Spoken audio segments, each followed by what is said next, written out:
بنكمل مع بعض أحداث قصتنا الفصل السادس والأخير من قصة سندباد.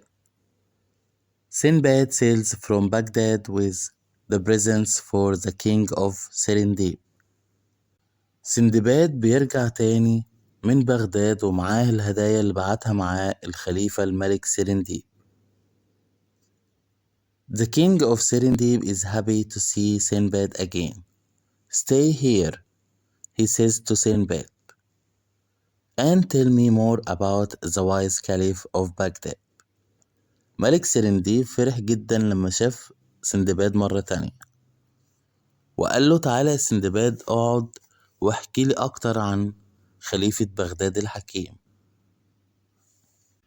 I am sorry, says Sinbad. I must go back to Baghdad now. I am tired of adventures. سندباد بيعتذر لملك سرنديب وبيقول له معلش أنا بعتذر منك، أنا لازم أرجع بغداد تاني لأن أنا تعبت جدا. Sinbad begins to go home. One day a sea monster attacks the ship. Help! cries Sinbad. Not more adventures. سندباد بيبدأ طريقه للرجوع إلى بغداد، وفي يوم وحش خرج من البحر وهجم على السفينة، وفضل يصرخ سندباد ويقول الحقوني، وأنا اللي فاكر مفيش مغامرات تاني. وده اللي قاله سندباد وجه في باله لما لقى الوحش. The monster is angry. It eats some of the sailors from the ship. Quickly Sinbad gets into a little boat and rows away. الوحش اللي طلع من البحر كان متضايق جدا ومتعصب جدا وغضبان، وأكل شوية من البحارة اللي كانوا مع سندباد على السفينة. سندباد بيلحق نفسه بسرعة وبينط في مركب وبيجري بيه بعيد عن مكان الوحش. Sinbad lands on an island. He leaves his boat on the beach and goes to explore. سندباد بينزل على جزيرة وبيسيب مركبه على الشط وبيروح يستكشف الجزيرة. Sinbad finds a cave. He can hear a noise. Someone's crying, he thinks. سندباد وهو بيستكشف الجزيرة سمع صوت دوشة وسمع صوت حد بيصرخ أو بيعيط. He looks into the cave and sees a young woman. In front of her, there is a monster. It is sleeping.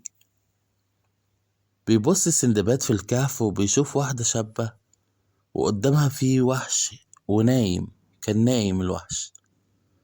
She's the monster's prisoner, thinks Sinbad. I must help her. Later the monster leaves to look for something to eat. Sinbad goes into the cave. فسندباد بيفهم إنها سجينة الوحش وإنه لازم يخلصها من الوحش. وبعد شوية الوحش سابها وراح يدور على حاجة ياكلها. سندباد بينتهز الفرصة وبيدخل الكهف. Who are you? asks the woman.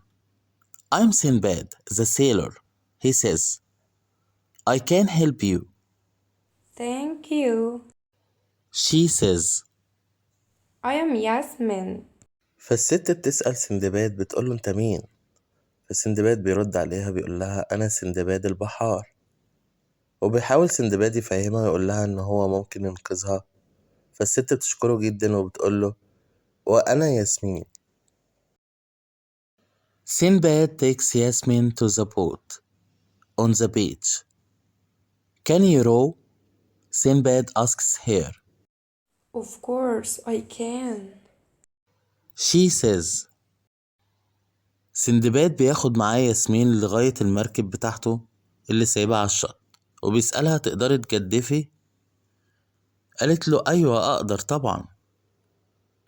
Well, here's my boat. Let's row. Sinbad and Yasmin row all night. In the morning Sinbad sees his ship. طب جميل، المركبة بتاعتي هنا، يلا بينا نجدف بالمركب. سندباد وياسمين قعدوا طول الليل يقدفوا بالمركب، وفي النهار سندباد بيشوف السفينة بتاعته. Sinbad and Yasmin climb up to the ship. Sinbad, the sailors cry, "You're alive?" "Of course," says Sinbad, "and this is my friend Yasmin." فسندباد وياسمين بينطوا على السفينة، والبحارة بيتفاجئوا بوجوده، مش مصدقين إن سندباد لسه حي. فسندباد بيقول لهم أكيد أنا لسه عايش، ودي صديقتي ياسمين.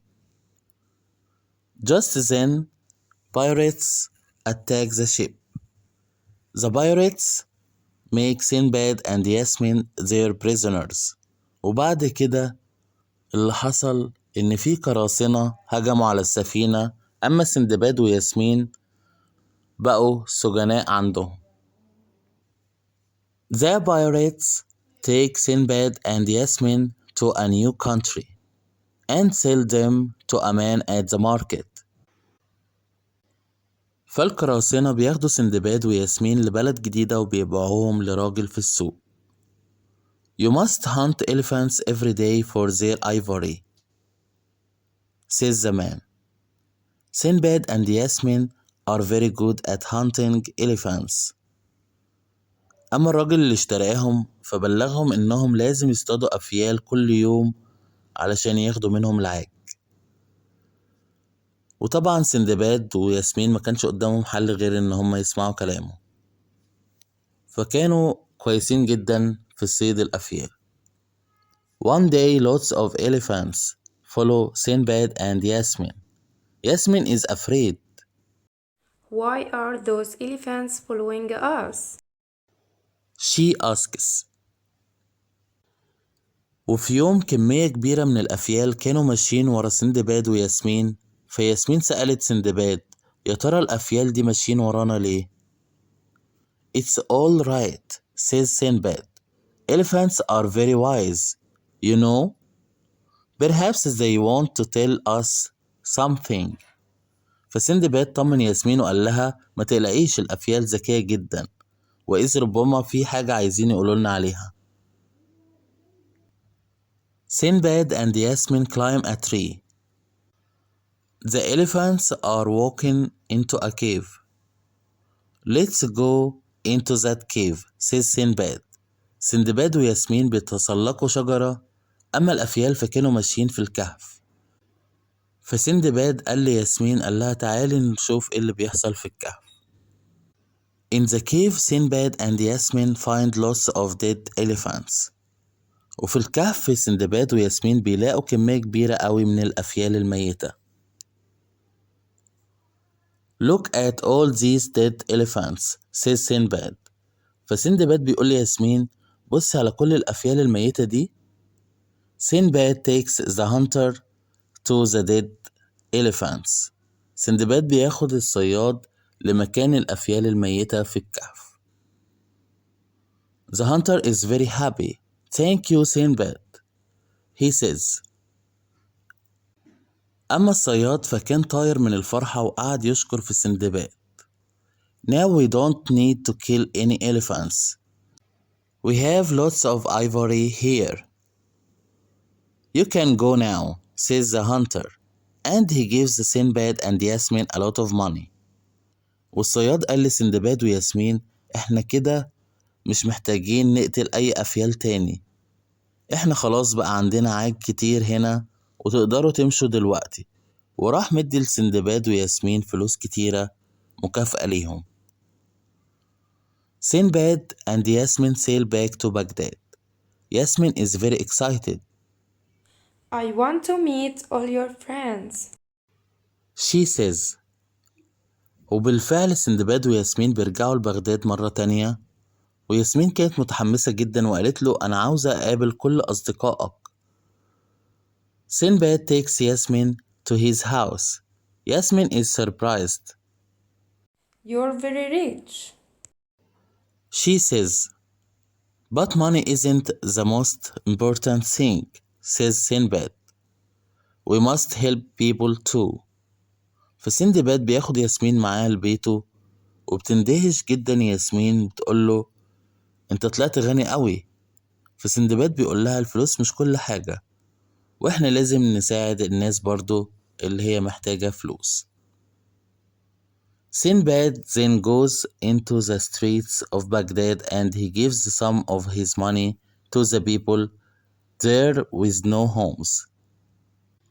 Thank you, Sinbad, they cry. You're a truly wise and good man. بعد كده سندباد بينزل يلف في شوارع بغداد وبيدي شوية من فلوسه للناس اللي محتاجة اللي ما عندهاش بيوت، والناس بتشكره على مساعدته ليهم وبيقولوا له انت بجد راجل طيب وحكيم. وبكده بتنتهي أحداث قصتنا، قصة سندباد مترجمة باللهجة المصري. قرأها معاكم مستر حازم منصور. أتمنى إن هي تكون عجبتكم، وما تنسوش تدعموا القصة بلايك علشان توصل لكل الناس والكل يستفيد. شكرا جزيلا. Thank you so much.